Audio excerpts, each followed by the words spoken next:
എല്ലാവരും എല്ലാവർക്കും കാണാം.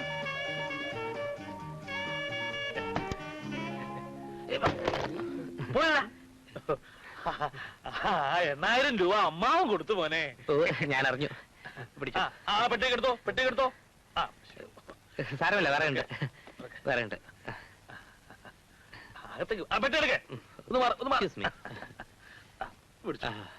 അമ്മയ്ക്ക് സുഖമല്ലേ?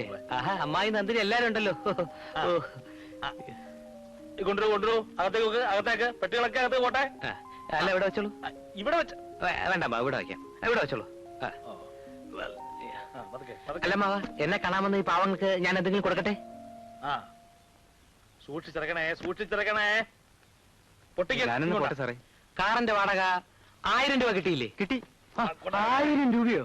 തിരുവനന്തപുരം എയർപോർട്ടിൽ നിന്ന് ഇതുവരെ വന്നതല്ലേ? 100-300 രൂപ കൂടുതല. ചെല്ലു ചെല്ലു. കാശുള്ളപ്പോ നമ്മൾ എല്ലാവർക്കും കൊടുക്കണ്ടേ? എന്താ മാറുമെന്ന് പറഞ്ഞത്? എന്നെ മറന്നോ? അച്യുതൻ വലിയ ആളായി പോയില്ലേ? ഞങ്ങളെയൊക്കെ തിരിച്ചറിഞ്ഞത് എന്നെ ഭാഗ്യം. ഞാൻ വലിയ പണക്കാരനെന്ന് വെച്ച് പഴയ സുഹൃത്ത് ബന്ധം മറക്കാൻ പറ്റുമോ? അല്ല മാവ, ഈ പാവങ്ങൾക്ക് ഞാൻ എന്തെങ്കിലുമൊക്കെ കൊടുക്കട്ടെ? പിടിപെടാ.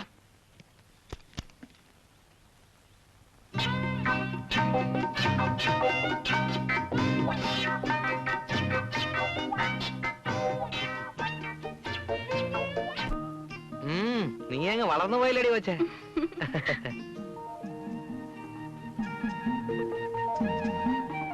അച്ചേട്ടന് കുടിക്കാൻ കാപ്പിയോ ചായയോ?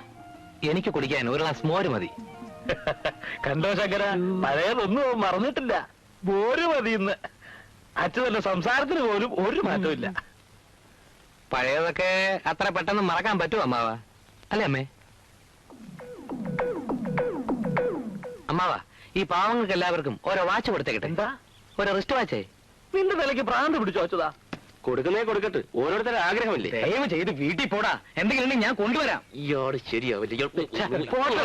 കൂട്ടുകാരെ, പവിത്ര, വിശ്വ, ഇത് നിങ്ങൾക്ക് തരാൻ വേണ്ടി ഞാൻ റാവൽപിണ്ടി എയർപോർട്ടിൽ നിന്ന് വാങ്ങിച്ചതാണ്. ഇതാ, നമുക്ക് വൈകുന്നേരം കാണാം. ഇപ്പൊ പൊക്കോളൂ. ബൈ. എല്ലാവരും ഒന്ന് പിരിഞ്ഞു പോ. താങ്ങോട്ട് പോണേ. ഇവിടെ നിൽക്കണോ? അമ്മാവന് മേടിച്ചതൊക്കെ എയർപോർട്ടിൽ കിടക്കുക. ക്ലിയറൻസ് കഴിഞ്ഞിട്ടില്ല. എനിക്കൊന്നും വേണ്ട അച്ഛതാ, നീ വന്നല്ലോ, അത് തന്നെ ധാരാളം.